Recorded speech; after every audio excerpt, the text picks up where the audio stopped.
Bonjour à tous. Je me présente Pascal Gagnon, conseiller en prévention, responsable du dossier pompiers à l'APSAM. C'est un plaisir de vous accueillir à cette deuxième rencontre organisée par l'APSAM conjointement avec l'INSPQ portant sur les mesures de prévention de la COVID-19 en milieu de travail pour les pompiers permanents, volontaires et forestiers. Depuis notre première rencontre, les connaissances sur ce virus et les recommandations concernant les mesures de contrôle en milieu de travail ont évolué. Durant cette période, l'APSAM a assuré une mise à jour constante des différentes pages web dédiées à la prévention de la transmission de la COVID-19 et on continuera de le faire. En première partie de ce webinaire, je prendrai quelques minutes pour vous présenter la structure de ces pages web en vue de faciliter votre recherche d'informations. Par la suite, la présentation du Dr Geoffroy Denis vous donnera plus de détails quant aux nouvelles connaissances sur le virus, sur la hiérarchie des moyens de prévention, sur la gestion des cas et symptômes, ainsi que des employés plus vulnérables. Il est à noter que le webinaire est enregistré, sera rendu disponible d'ici le 5 mars sur notre site web. Avant de débuter, voici quelques consignes. En raison du nombre élevé de participants, vous n'avez pas accès au micro. Vous pouvez cependant formuler des questions dans la section questions et réponses à la droite de votre écran. Nous n'y répondrons pas directement. Une conseillère en prévention de l'APSAM, Mme Amélie Trudel, va les lire et en choisir quelques-unes que nous poserons au Dr Denis lors de la période de questions. Nous vous recommandons d'attendre vers la fin du webinaire avant de poser vos questions puisque plusieurs d'entre elles risquent d'être répondues durant la présentation. Dans le but de faciliter vos recherches sur le site web de l'APSAM en lien avec la COVID, je tiens à vous présenter la structure de la page web. Pour accéder à la page COVID, vous pouvez utiliser le lien rapide qui se situe dans le carrousel ou bien vous pouvez utiliser l'onglet Thème et sélectionner la page des risques biologiques et vous pourrez choisir la page COVID-19 coronavirus. De plus, il est important de vérifier régulièrement le tableau des mises à jour afin de s'assurer des nouveautés. En plus, vous pouvez consulter les sections spécifiques à la gauche de la page web. Il est d'ailleurs recommandé de consulter régulièrement la page des mesures préventives générales. Une note importante en début de webinaire, l'APSAM tient à mentionner que la majorité des informations contenues dans cette présentation proviennent de la fiche Pompiers permanents, volontaires et forestiers, dans laquelle sont centralisées les orientations du groupe de travail SAT COVID-19, de l'INSPQ et du réseau de santé publique santé au travail, la version révisée du 19 janvier 2021. Finalement, je tiens à souligner l'excellente collaboration que nous avons obtenue de l'INSPQ et du groupe de travail SAT COVID-19 depuis le début de cette pandémie. Cette collaboration nous a permis de rendre disponible rapidement de l'information adaptée pour notre clientèle. Plus particulièrement, je veux remercier le Dr Geoffroy Denis qui s'est libéré pour cet événement. Dr Denis est chef médical du programme de santé au travail à la direction régionale santé publique du CIUS du centre-sud de l'île de Montréal et membre du groupe Conseil provincial en santé au travail sur la COVID-19. Maintenant, je cède la parole au Dr Denis. Bon webinaire à vous tous. Merci Pascal. Donc, on va faire un petit survol des connaissances sur la COVID-19 avant de plonger un petit peu plus dans les différentes recommandations. Peut-être un petit mot pour vous dire en partant que ça bouge extrêmement vite actuellement, les connaissances sur la COVID-19 et pas juste ça, il y a des nouvelles recommandations qui rentrent. Vous savez qu'il y a des variants, on va en parler un petit peu, qui commencent à rentrer sur le territoire québécois. Il y a eu des publications récentes là, sur les modes de transmission de la COVID où on parle un petit peu plus d'aérosol, on va en parler un petit peu aussi. Il y a des avancées sur la vaccination, on va en parler de ça aussi. Tout ça pour vous dire que les choses bougent tellement vite que je disais à la blague un peu à Pascal, on pourrait quasiment remettre le webinaire ou le refaire dans 3 semaines.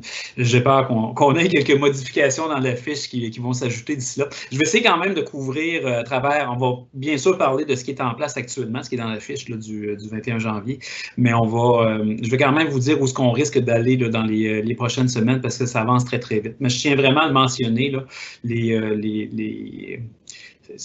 ça bouge vite, donc les recommandations qu'on fait sont peut-être susceptibles de changer à brève échéance. Mode de transmission.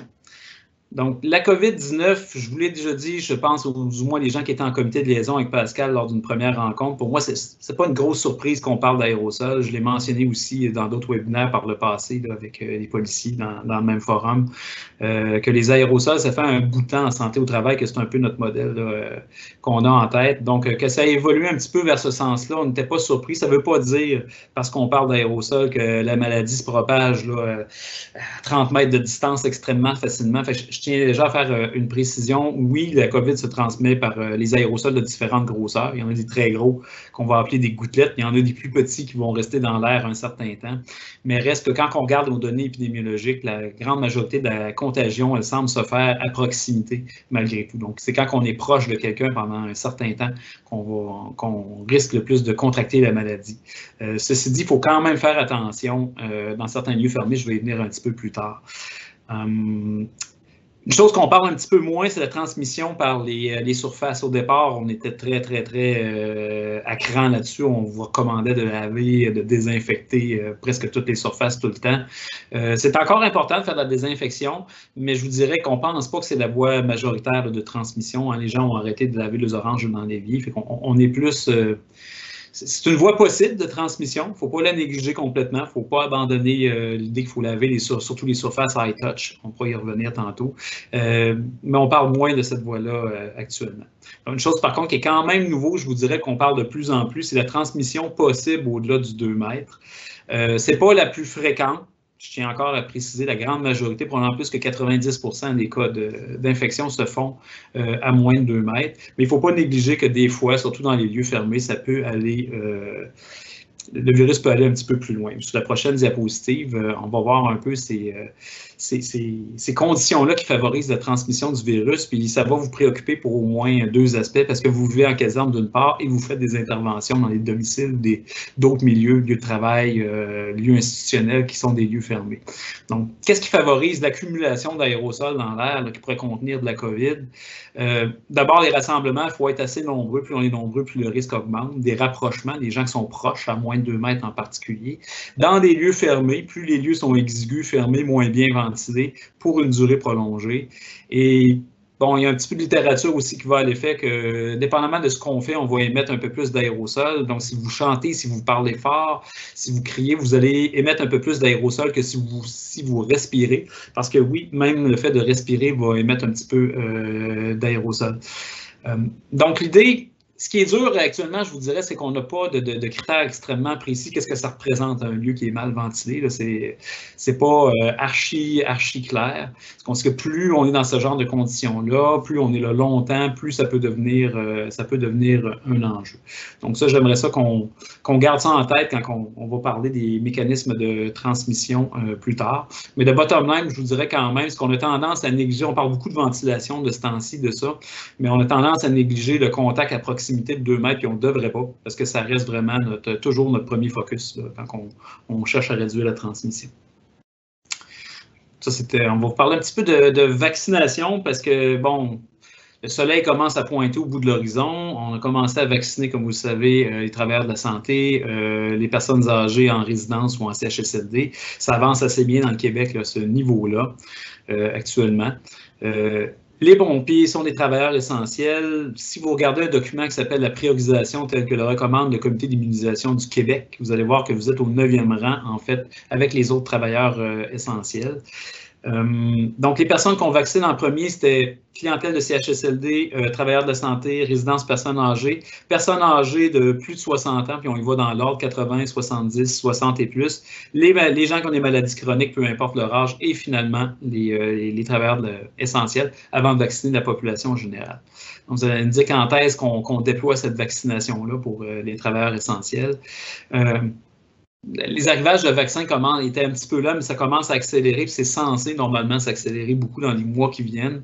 Je dirais que le mois de mars va être consacré à la vaccination des personnes âgées, mars-avril, 2e dose aussi qu'on va devoir donner à travers de la santé, de sorte qu'en mai, on est rendu normalement aux maladies chroniques, puis quelque part mai-juin, on arrive aux travailleurs essentiels en principe là, dans la vaccination avec les chiffres qu'on a actuellement. Puis bien sûr, la vaccination, c'est la mesure phare là, qui va nous permettre de sortir un peu de ce marasme-là. Donc, c'est vraiment une mesure importante. Puis ça va être important, évidemment, quand ça va arriver à votre tour d'aller requérir ce mécanisme-là de prévention. Fait que je pourrais répondre à d'autres questions là, sur la vaccination, vous en avez peut-être. Ça me fera plaisir là, à la fin de la présentation, parce que pour l'instant, on va passer plus aux mesures de contrôle en tant que telles, puis on va commencer d'abord par les mesures applicables selon les situations de travail. Donc, premier principe, avant de parler de mesures, je vais vous présenter un modèle qui s'appelle le modèle du fromage suisse. C'est quoi un peu le rapport? L'idée, c'est que quand on met en place des mesures contre la COVID-19, il ne faut pas voir ça comme étant un buffet dans lequel on peut choisir une des mesures puis ça va faire l'affaire, pourvu que, OK, j'ai mis mon masque, fait que je peux ignorer le reste, ça va bien aller, ou je respecte le 2 mètres, tout va bien. Il y a toujours un risque, il n'y a pas de risque zéro avec ce virus-là, à part rester enfermé chez soi puis faire du télétravail. C'est à peu près la seule façon. Là, parce que du moment que vous êtes avec des gens, puis vous devez être avec des gens, la plupart d'entre vous, là, dans votre travail, il va y avoir un risque. Fait que l'idée, c'est de cumuler ces mesures de prévention-là. Plus vous en mettez des couches, meilleur ça va être. C'est quoi le modèle, dans le fond, du fromage suisse? Dans le fond, pensez à un sandwich. Là, si vous empilez plusieurs tranches de fromage suisse ensemble, les trous ne seront pas en même place. Fait que la mayonnaise ne va pas passer au travers. Si vous en mettez rien qu'une, la mayonnaise elle risque de passer au travers. C'est ça un peu l'idée. C'est que les trous ne sont pas en même place. Donc, chaque technique que vous allez mettre en place pour prévenir la COVID-19 a ses forces et ses faiblesses, qui ne sont pas nécessairement les mêmes. Fait que si vous en mettez plusieurs, vous maximisez vos chances d'éviter les problèmes. Fait que ça, je veux vraiment que vous ayez ça en tête, là, parce que j'ai vu trop souvent dans les milieux de travail des gens qui allaient plus sur le mode buffet. Je prends la tranche qui fait mon affaire, puis le reste, ça va bien aller, il ne m'arrivera rien, c'est blanc ou noir. C'est pas comme ça. Plus vous êtes capable d'en mettre des couches de sécurité, mieux c'est. Donc ça, c'est vraiment important. Et on parlait des mesures préventives, ils ne se valent pas toutes. Un autre grand principe qu'on aime beaucoup en santé et sécurité au travail, puis vous la connaissez probablement, cette pyramide-là, qui est la pyramide de Nayosh, de la hiérarchie des moyens de contrôle. On l'applique aussi en COVID parce qu'elle est très importante. C'est pas vrai que toutes les mesures s'équivalent. C'est sûr que la meilleure façon d'éliminer un risque, c'est de réduire notre exposition à un risque, c'est de l'éliminer ou d'essayer de le contrôler le plus possible. Puis en termes de COVID, c'est se tenir loin ou se tenir isolé. La distanciation physique, la minimisation des contacts, d'avoir des équipes stables, on va revenir sur ces choses-là, c'est vraiment la première ligne de mesure qui est à mettre en place parce que vous ne pouvez pas attraper la COVID si vous n'êtes pas en contact avec quelqu'un, si ça va de soi. C'est du moment qu'on commence à être en contact, après ça, on va arriver plus sur l'environnement qui va être important. Donc, la présence des barrières, on va parler tantôt de pièces qui sont plus fermées, par exemple, quand on a le CPAP, d'avoir de la ventilation qui fonctionne. Ces choses-là sont importantes dans des lieux, c'est notre deuxième ligne de défense. Donc, est-ce qu'on peut avoir des moyens un peu plus physiques de séparation? Puis la dernière ligne de défense, puis malheureusement, vous allez être obligé d'y recourir souvent, c'est normal, vous êtes pompier, vous connaissez ça, c'est les équipements de protection individuelle qui sont quand même importants pour vous, c'est très clair. Mais nous, on considère toujours que c'est la dernière mesure qu'on met en place, parce que c'est toujours la moins efficace. On dit la moins efficace, mais quand même, j'insisterai pour dire qu'il y a deux composantes quand on parle de COVID, et on va revenir là, sur la protection respiratoire. Elle ne sert pas juste à se protéger soi-même. Ce qui est important en temps de COVID, c'est quand on porte un masque, on protège les autres aussi. Donc, c'est en quelque sorte une réduction à la source, ça aussi. C'est pour ça que je vous dirais le masque COVID, oui, c'est vrai qu'en général, on a tendance à être classé en dernier, mais oui, mais je vous dirais parce que c'est une façon de contrôler l'environnement aussi qui est importante. Donc, c'est pas juste la protection individuelle, c'est de la protection collective. Donc, on porte une protection respiratoire. C'est bon, on peut aller... Priorité aux mesures de distanciation physique. Là, vous allez me dire télétravail, pour certaines catégories de votre personnel, c'est possible, ça devrait être encouragé autant faire que peu pour les personnes que ça peut impliquer dans l'administratif en particulier. Il n'y a pas de raison nécessairement d'être en présentiel à ce moment-là.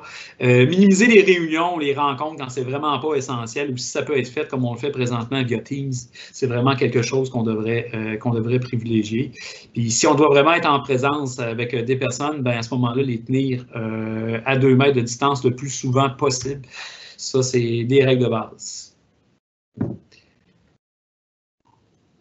Principe important qu'on a jasé avec beaucoup de corps de pompiers, d'essayer de limiter, puis il y a eu des changements qui vous ont été qui ont eu cours durant la COVID. Vous savez, vous êtes passé pour beaucoup là, des chiffres de 24 heures avec des équipes qui sont plus stables, ou du moins avec des rotations d'équipes qui sont vraiment plus limitées. Puis c'est un peu ça le principe. Puis là, j'aimerais vraiment mettre l'accent ici, là.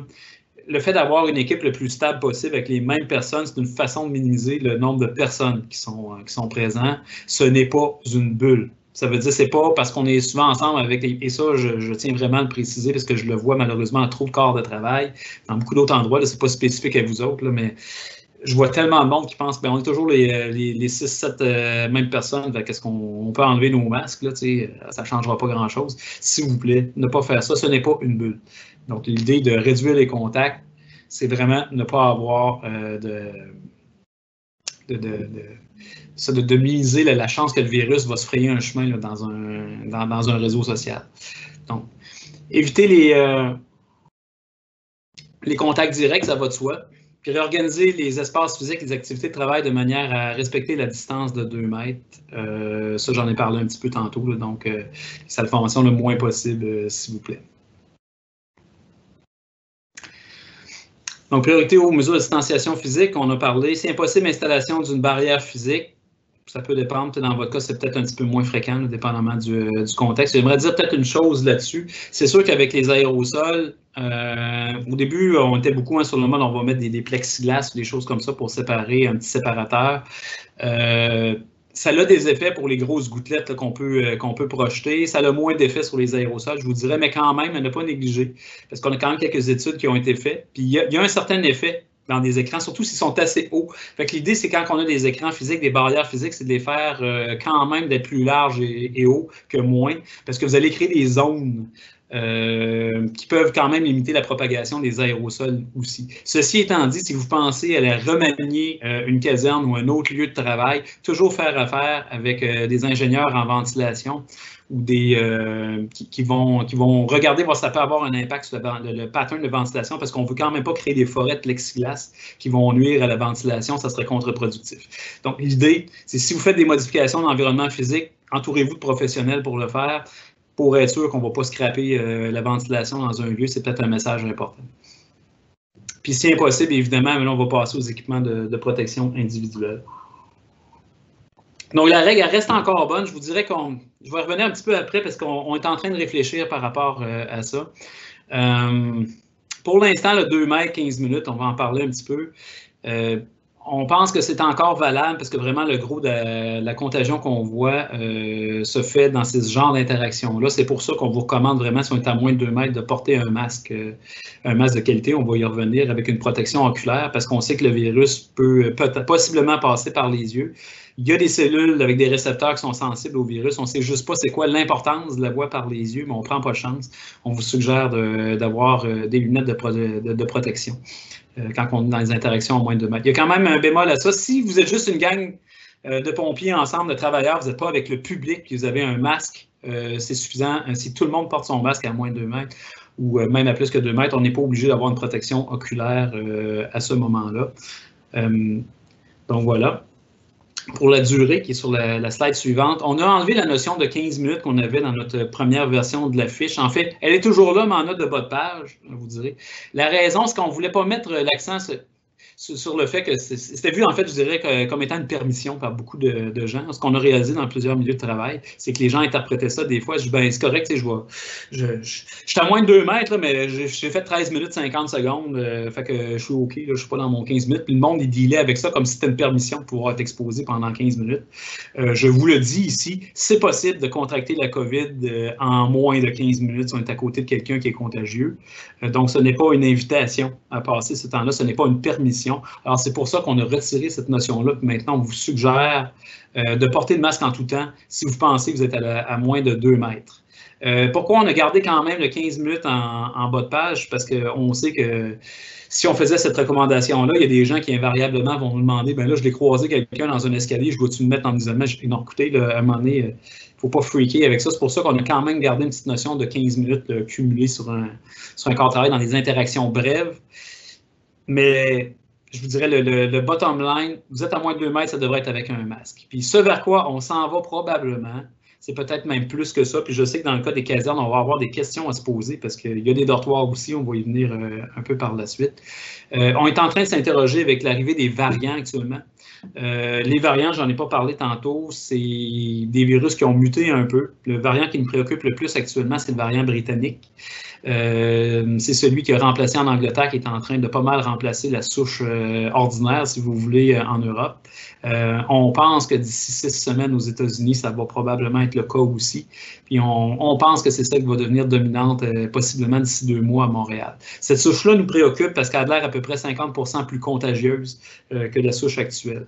C'est pour ça que je vous disais au début, je ne suis pas certain qu'on va garder exactement les mêmes recommandations. Ça se peut que le 15 minutes, il tombe et il descende à 10, mais ce que je vous dis là, ce n'est pas encore confirmé, on est en discussion actuellement. Ça se peut qu'on aille aussi pas mal plus vers, dès qu'on est à l'intérieur, peu importe si on est à 2 mètres ou pas, en contexte de variant, c'est probable qu'on recommande le port de la protection. Excusez-moi, ce n'est pas une protection respiratoire, là, un masque chirurgical, mais de porter au moins le masque chirurgical. Et je vous dirais, si vous avez déjà comme politique de le faire dans la caserne, c'est-à-dire que les gens le portent, puis dans les véhicules, je vous dirais de continuer ça. C'est une bonne chose, de l'enlever le moins souvent possible, même si vous êtes à plus que 2 mètres, c'est pas mal vers là qu'on s'en va.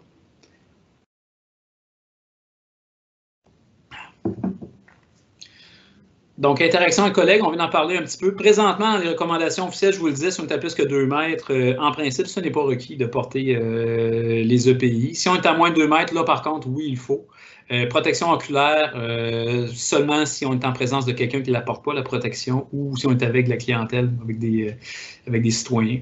Donc, pas nécessairement ensemble lorsque tout le monde la porte. Dans le véhicule, la petite nuance qu'on dirait qu'en zone orange, ça concerne quand même quelques personnes probablement qui sont à l'écoute. On ne considère pas nécessairement qu'il est obligatoire, mais sinon, en zone rouge, on porte le masque de procédure quand on est dans le véhicule. Ceci étant dit, s'il y a des corps de pompiers qui sont en zone orange actuellement et qui me disent moi, je suis plus à l'aise avec le fait de le garder dans les camions, je vous dirais let's go. J'ai pas d'objection avec ça. C'est vraiment pas une obligation, bien sûr, de l'enlever. Je vous dirais plus, si vous êtes capable de vous permettre de rester sécuritaire pour, en ce qui me concerne, moi, ça ferait mon affaire, très certainement. Donc, c'est une bonne habitude à garder. Surtout, comme je vous dis encore une fois, que les variants, on ne sait pas où est-ce qu'ils vont frapper. Et je vous inviterais à réfléchir au fait qu'on a eu une petite éclosion de variants en Abitibi-Témiscamingue avec le variant sud-africain. Donc, c'est pas parce qu'on est à l'extérieur de Montréal qu'on est safe par rapport à ça. C'est peut-être pas une mauvaise idée de garder une masse de procédure dans ce temps-là. Donc, les tandems stables, si je peux revenir un petit peu là-dessus, pour nous, qu'est-ce que ça voulait dire un tandem stable? C'est 2 semaines ensemble avec les mêmes personnes. Donc, dès que quelqu'un qui change, si ça ne fait pas 2 semaines, le tandem, ce n'est pas un tandem stable. Donc, les personnes doivent toujours porter un masque de procédure. Il faut vraiment que ce soit les mêmes gens. Plus que 2 semaines, à partir de la 2e semaine, on peut les enlever en zone orange uniquement.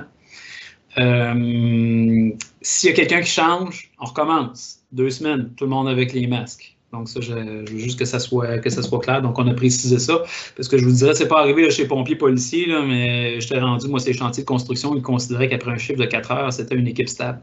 C'est pour ça qu'on a dû faire quelques précisions. Donc, on peut changer. Donc, dortoir.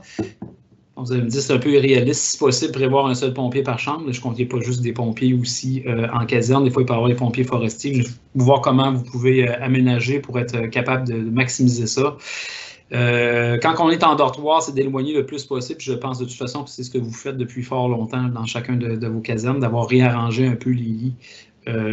Surtout que ça n'a pas vraiment changé là, beaucoup là, par rapport à la dernière fiche, je vous dirais, c'est pas mal encore ça. Petite note, parce qu'on a tellement parlé du dossier, donc sur la diapo suivante, c'est le fameux CPAP.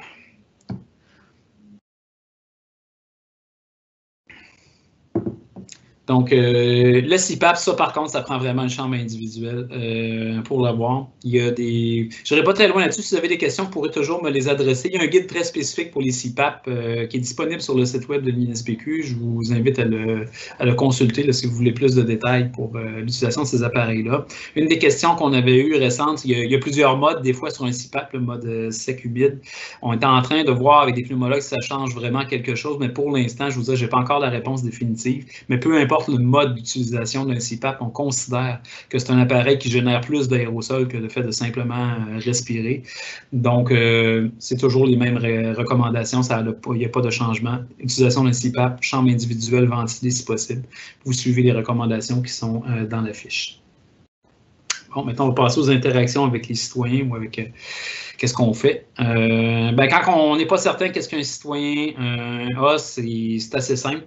En fait, si le citoyen n'est pas connu COVID-19, il n'y a pas d'indication, il n'y a pas de l'air symptomatique, à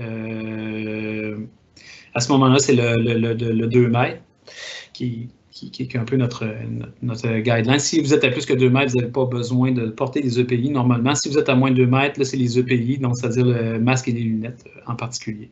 Et c'est obligatoire. Évidemment, dans toutes les circonstances, ça va être vrai aussi, peu importe. Il y a des enjeux de sécurité évidents à votre travail. Donc, la sécurité prime, on ne va pas compromettre la sécurité parce qu'on doit se protéger contre la COVID.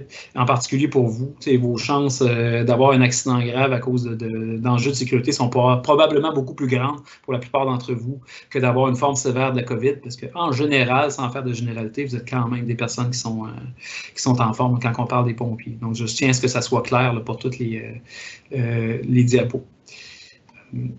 On peut changer. Ça peut changer, évidemment, si on sait que la personne est COVID, il y a des gens aussi qui sont premiers répondants parmi vos corps.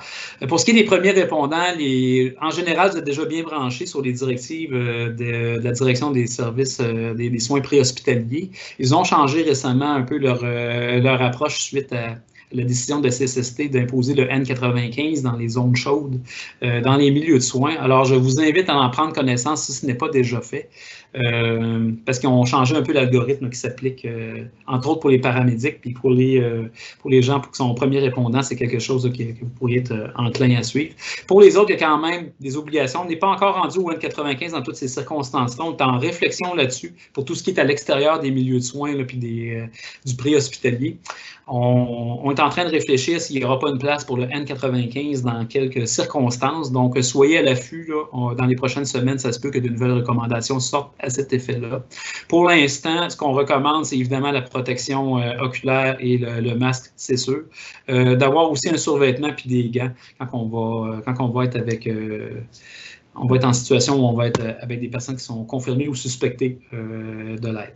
Et évidemment, on mentionne en petite bulle ici, là, si la personne était apte à porter un masque elle-même, on devrait lui demander de porter un masque aussi. Je parle de la personne qui est infectée par la COVID.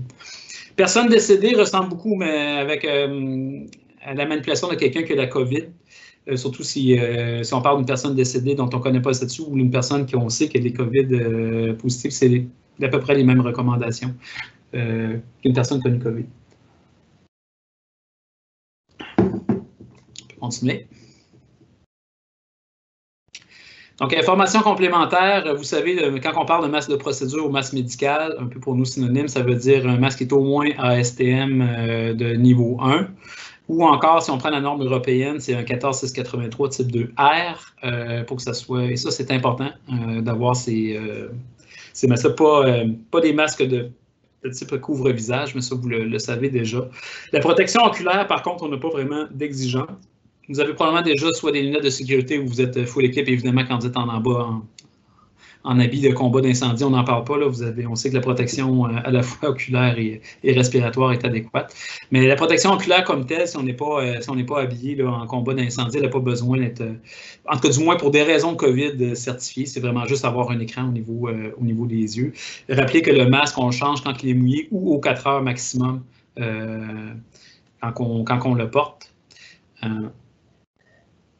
La prochaine diapositive, on vous rappelle de ne pas mettre de couvre-visage, mais là, vous allez peut-être avoir des questions concernant une mode qui s'en vient, là, qui est le double port de masque, c'est-à-dire est-ce que je peux mettre un couvre-visage par-dessus mon masque chirurgical? Alors, sachez que c'est basé pour l'instant sur une étude qui a été faite au CDC. Là, je sais que les Américains en sont très friands. Pour nous, on n'a pas encore statué clairement sur la question, je vous dirais. Ce qui est très, très clair pour nous, c'est que le masque chirurgical doit vraiment être présent. Ça, ce n'est pas une couche que vous pouvez enlever. Donc, si vous rajoutez un couvre-visage par-dessus, il faut absolument qu'en dessous, il y ait un masque chirurgical. Il est possible que le couvre-visage ajouté par-dessus un masque chirurgical médical va conférer effectivement une protection supplémentaire. On n'est juste pas encore complètement certain de ça. Si vous le faites, là, sachez que le couvre-visage, en fait, l'idée, c'est qu'il vient rajouter quelque chose qui est un petit peu plus fit au niveau du visage. Donc, ça prend un couvre-visage qui va venir fermer un petit peu plus les ouvertures que le masque chirurgical pourrait faire. Mais on n'a pas encore statué là, clairement. Ce sera peut-être quelque chose sur lequel il faudrait suivre là, dans les prochaines semaines. Ça se peut qu'on émette aussi une recommandation à cet effet-là. Donc, les mesures applicables en tout temps. Évidemment, exclusion de travailleurs symptomatiques, ça continue et ça devrait toujours continuer. Nettoyage, désinfection des surfaces objets tels que prévu dans le protocole, c'est aussi des choses qui continuent. Assurer la ventilation des bâtiments. Là, les gens nous disent souvent, c'est-tu nouveau? Ça, c'est pas nouveau. On vous recommande en fait depuis pas mal tout le début d'avoir juste de la ventilation adéquate. Un truc qu'on était moins certain, si vous avez suivi le débat avec les écoles, c'est s'il n'y a pas vraiment de ventilation dans mon milieu, est-ce que de la filtration, ça peut être une bonne idée? Nous, on vous dirait que c'est la dernière idée à considérer parce qu'on n'est pas certain de l'effet que ça peut donner sur la transmission. Peut-être mieux que rien, peut-être pas. C'est pour ça qu'on n'a pas pris de position ferme là-dessus. Mais ce qu'on dit, c'est que ça ne remplace pas une bonne ventilation. Ça ne remplace pas une ventilation par les fenêtres aussi, si c'est possible, ou encore un échangeur d'air, qui sont tous des solutions qu'on devrait privilégier avant la filtration. Donc, hygiène des mains, étiquette respiratoire, communication, information, ça, c'est des choses qui sont toujours vraies. Donc mesures de contrôle pour les personnes vulnérables. Il y a un gros changement, en fait, pour le guide maladie chronique que je vous invite à prendre connaissance. Immunosupprimé n'a pas changé encore. Il y a un peu plus de déclinaison par rapport à la première version du guide qu'on avait publié sur le site de l'INSPQ. Maintenant, on s'est rendu compte que l'âge est quand même un facteur important. Quoique je vous dirais, c'est assez rare qu'on ait des pompiers, vous pourrez me le dire, qui ont plus que 70 ans, du moins en service là, actif. On considère l'âge et les maladies chroniques. Maintenant, l'algorithme est un petit peu plus complexe qu'il l'était avant. Je vous invite à en prendre connaissance pour bien identifier vos personnes qui sont à risque quand elles ont des maladies chroniques. Ça a changé un petit peu. Pour les immunosupprimés, ça n'a pas vraiment changé. Dans tous les cas, ce qui n'a pas changé non plus, c'est qu'on considère que le port de pays n'est pas suffisant pour protéger les gens qui ont des vulnérabilités comme ça. Donc, si on est capable de faire travailler ces gens-là dans un bureau, etc., s'ils sont capables de maintenir une distanciation en tout temps, ça peut aller. Mais du moment où ils ont à être proches, soit de collègues ou de clientèle, à moins de 2 mètres, ce n'est pas quelque chose qu'on recommande. Donc, c'est la même chose pour les femmes les femmes enceintes. C'est à peu près exactement les mêmes recommandations. Les EPI ne peuvent pas être la seule façon de se protéger pour quelqu'un qui a des fragilités. On serait rendu à la période de questions.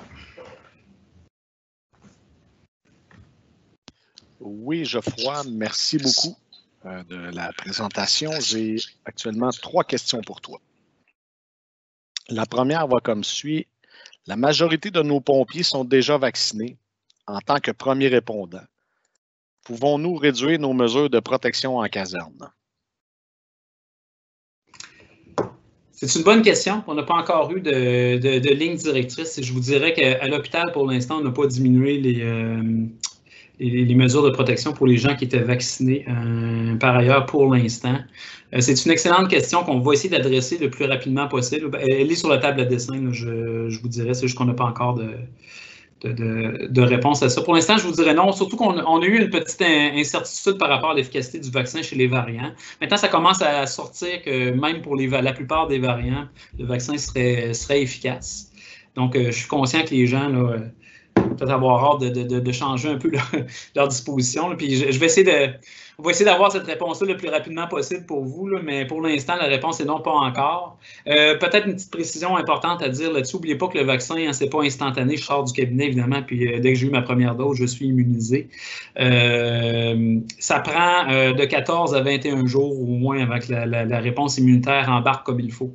Fait que les 3 premières semaines là, après la vaccination, c'est comme si vous n'étiez pas vacciné. Il faudrait considérer vraiment ça. Faites très attention. Une fois qu'on est vacciné, après 3 semaines, 1 mois, il reste que, encore, surtout quand c'est juste une dose, on a peut-être jusqu'à 10% des gens qui ne seraient pas protégés. Donc, pour moi, ça ferait 2 arguments pour vous dire, faites attention, pas maintenant, pas tout de suite, attendez les lignes directrices pour ça. La deuxième dose augmente cette protection-là à peu près 95%, on n'est pas encore rendu là. Je ne pense pas que personne n'a eu sa deuxième dose là, pour l'instant. Mais ça devrait suivre quand même bientôt parce que la question se pose beaucoup pour les travailleurs de la santé, je vous dirais. Parfait. Merci beaucoup des précisions. Deuxième question. Un un participant demande, il est indiqué sur les masques de procédure que ça ne protège pas contre les virus. Quelle est votre position à ce sujet? Donc, c'est une question qui s'adresse directement aux médecins en lien avec les masques de procédure. Évidemment, quand on parle de masque de procédure, on parle d'un masque de procédure qui est certifié, parce que ça va être très, très, très important, là. Il y a des masques qui sont dits non médicaux, puis il y a beaucoup de masques qui ressemblent, c'est le premier élément. C'est difficile pour moi de répondre si on n'a pas le modèle. Ceci dit, je vous dirais, est-ce que je serais à moitié surpris que même un masque certifié dit que ça ne protège pas contre les virus? C'est pas tout à fait exact quand on regarde les données dans la littérature, parce que c'est utilisé bel et bien à ces effets-là depuis plusieurs années dans les hôpitaux. Les études qui ont été faites, là, je parle évidemment de masques médicales de qualité certifiés, là, qui sont faites pour être utilisées dans les hôpitaux. Quand on les utilise par rapport au N95, c'est pas évident que le N95 est vraiment clairement supérieur. Ça a été une surprise, mais on est quand même rendu à plusieurs études, là. Ça fait plusieurs années que c'est étudié, puis c'est pour ça qu'au départ, on n'a pas été ultra rapide, puis on n'a pas dit tout le monde porter tous des N95 tout le temps. C'est parce que quand on teste les deux masques en situation hospitalière, quand on est face à des gens qui ont des infections respiratoires, c'est pas évident qu'il y en a un qui se dégage par rapport à l'autre, que le N95 est supérieur au masque chirurgical. Ce qui est clair, par contre, c'est que de porter un masque par rapport à rien porter vous confère vraiment une protection. Ça, c'est clair. Et que ça soit supérieur à un couvre-visage aussi, c'est clair dans la littérature. Il y a quand même des données à cet effet-là. Donc, je ferai attention quand je dirais que ça ne protège pas contre les virus. Je mets ces deux bémols-là, c'est pas tout à fait exact. Parfait. Écoute, ça rentre à profusion, les questions. Donc, j'en avais pas beaucoup, j'en ai plusieurs maintenant. Qu'est-ce qu'on fait si on ne peut pas respecter le 2 mètres dans un dortoir? Et parallèlement à ça, une seconde question. Est-ce que le 9 mètres carrés est toujours obligatoire pour les dortoirs? Est-ce que c'est une obligation? J'ai écouté, c'est parce qu'à un moment donné, il faut bien dormir à quelque part. C'est ce qu'on a écrit dans la fiche, le plus possible qu'on est capable de respecter le 2 mètres, sinon de pivoter les lits, puis est-ce qu'on est capable au moins de tête à tête être à 2 mètres. Si ça, c'est pas possible, on a encouragé peut-être l'utilisation de séparation physique. Est-ce qu'on est capable de mettre certains panneaux? Puis là, je vous dirais, quand on est rendu là, il faudrait probablement avoir réfléchi à la question avec, comme je vous disais tantôt, avec un spécialiste en ventilation, ou si c'est possible de ventiler la pièce. C'est sûr que ce serait l'idéal pour être capable pour essayer de le faire. Mais si on est vraiment complètement coincé, c'est sûr qu'on est dans un spot un petit peu plus difficile, je vous dirais. Mais le fait d'être dans la même pièce, déjà en partant, c'est sûr qu'il y a une certaine forme de compromis. C'est d'où l'idée des autres mesures, comme je vous disais, quand je parlais du fromage suisse tantôt, là, je le trouve quand même important ici. C'est pour ça l'idée d'avoir des équipes le plus stables possible aussi, le questionnaire de symptômes avant de commencer, et tout ça se met ensemble, quant à moi, là, dans cette mesure-là, pour justement pallier un peu ça. Parfait. Donc, seconde question, c'est plusieurs. Écoute, il y en a plusieurs. Si tu permets, on va essayer d'en répondre quelques-unes. Est-ce que les visites de prévention résidentielle et industrielle peuvent continuer avec les équipements de protection individuelle? On parle des pompiers de prévention, j'imagine. Exact. Oui, nous, on en fait, je veux dire, les inspecteurs de la CSST, puis nous-mêmes, les équipes de santé au travail, on va moins sur le terrain, mais c'est parce qu'on est occupé à faire beaucoup de gestion d'éclosion, je vous dirais, mais on y va sur le terrain, des fois, justement pour aider. Puis quand on y va, c'est souvent les entreprises qui sont aux prises avec une éclosion de COVID, là. Donc, puis à date, je veux dire, il n'y a personne dans l'équipe qui a contracté la COVID. Donc, on y va. Oui, on fait des précautions élémentaires.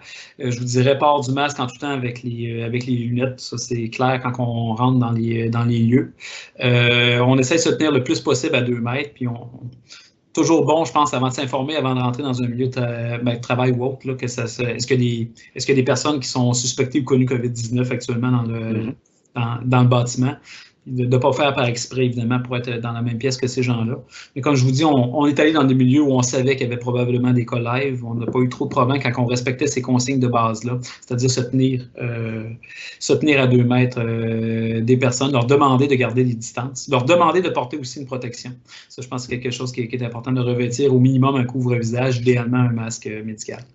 Parfait. Merci beaucoup. Si tu permets, Geoffroy, j'irai avec 3 dernières questions et juste annoncer aux participants que les questions suivantes, je pourrai les répondre sans trop de problèmes. Il y a des questions qui concernent des éléments que je considère importants, que j'aimerais que tu puisses aborder. Entre autres, la recommandation en lien avec les pratiques mensuelles des pompiers volontaires dans les zones rouges. On dit on est une ville de 7500 citoyens avec une équipe de 35 pompiers volontaires. Est-il préférable d'attendre encore avant de permettre ces pratiques mensuelles? C'est une balance qui est difficile, je vous dirais. Un des principes qu'on a eu, puis j'ai une couple de questions de votre part, de la part des policiers aussi. Puis, on est conscient, puis ça s'étire un peu, puis on en a encore pour quelques mois. Moi, je vous dirais, vous êtes les mieux placés pour savoir si la formation est vraiment essentielle, parce que moi, je ne voudrais pas que vous vous mettiez à risque ou que vous mettiez à risque les citoyens, parce qu'on dit on n'a pas fait de formation, parce que ce n'était pas permis. C'est clair que tout ce qu'on peut remettre, tout ce qu'on peut faire à distance, les modules, si c'est des modules un peu plus théoriques, tout ça, on peut le faire à distance, tant mieux. Mais il reste que quand il y a des exercices live, à un moment donné, il faut les faire. On a eu la même question aussi pour les sauveteurs, par exemple. Il y a des lignes qu'on peut suivre quand même à ce moment-là. Donc, toujours un peu les mêmes. Donc, quand on est à moins de 2 mètres, on va porter le masque, on va porter les lunettes, etc., etc. Puis, je vous dirais, retardez-les pas trop, les formations, si vous pensez que la sécurité de personnes pourrait être en cause. Parfait. Merci beaucoup. Avant-dernière question, elle concerne 2 pompiers de 70 ans et plus qui sont encore actifs. Est-ce qu'on conseille de les retirer du service temporairement ou qu'est-ce qu'on pourrait recommander pour ces gens-là? Moi, je pense que jusqu'à temps qu'ils soient vaccinés, puis là, je vous parlais de vaccination tantôt, vous allez me dire ce qu'ils vont. Ce serait peut-être pas nécessairement une mauvaise idée. C'est malheureux qu'on n'ait pas parlé d'âge un peu avant ça dans les guides de maladies chroniques, mais ma tendance à être plus prudent à cet égard-là, c'est que l'âge est vraiment le principal facteur de risque pour la COVID là, qui trompe tout le reste. C'est de loin le facteur le plus important. Je vous dirais, j'aurais tendance à appliquer les mêmes règles que pour quelqu'un qui aurait une maladie chronique en bas de 70 ans. Mm-hmm. Probablement, oui. Parce que c'est quand même un job qui peut exposer. Exact. Merci, Geoffroy. Et dernière question. On en parlait un petit peu tantôt à micro fermé, premier répondant. Ici, j'ai une question qui m'est adressée. L'utilisation d'un habit de combat, donc on sait pertinemment que certains services incendie, premiers répondants, interviennent avec les bunkers. La jaquette qui n'est pas conçue pour être complémentaire au fait de porter un bunker. Est-ce que le nettoyage du bunker avec de l'eau et des détergents est OK? Est-ce que c'est satisfaisant comme procédure de nettoyage? Moi, j'aurais tendance à dire que oui, parce que c'est pas un virus qui est résistant à ces surfaces, honnêtement. Là, au moins, on a cette chance-là. Pas mal tout type de bons détergents va faire la job. Je ne serais pas inquiet. Puis on avait regardé cette question-là, Pascal, je pense même à la première version de la fiche. C'est tout ce qui est équipement de nettoyage, désinfection, soit du bunker, puis aussi des appareils de protection respiratoire. Avec les protocoles qui étaient à la place, on avait jugé que c'était assez pour détruire le virus. Exact. C'est sûr, prendre des précautions de base, mais déjà à cause, entre autres, du débat, non pas des virus, mais des cancérogènes que vous avez sur les bunker suits et l'autre équipement, vous êtes déjà censé avoir aussi des équipements de protection ou du moins d'utiliser des protections adéquates qui vont vous protéger contre le virus quand vous allez nettoyer. Parfait. Écoute, merci beaucoup, Geoffroy. Très apprécié, toujours très disponible. Je suis persuadé que les gens vont apprécier grandement ces précisions. Alors, ceci met un terme à notre présentation. Nous espérons qu'elle vous a été utile et qu'elle vous aidera à poursuivre vos efforts quant à la mise en place des mesures de contrôle dans votre milieu de travail respectif. Je vous encourage à consulter notre site web régulièrement. D'ailleurs, le webinaire y sera ajouté comme mentionné d'ici le 5 mars. Avant de se quitter, il est important de faire un rappel pour toutes les questions liées, à l'application des mesures préventives recommandées. Donc, vous pouvez vous référer aux professionnels du réseau de la santé publique en santé au travail de votre région qui prennent part aux efforts de prévention et de contrôle de l'épidémie de COVID-19 qui est présentement en cours. Chaque équipe est rattachée à une direction régionale de santé publique pour un territoire donné. Donc, je vous invite fortement à les consulter. Et finalement, vous avez accès à différentes références dans la présentation qui sera rendue également disponible avec le webinaire. Donc, vous pourrez avoir accès à certaines références.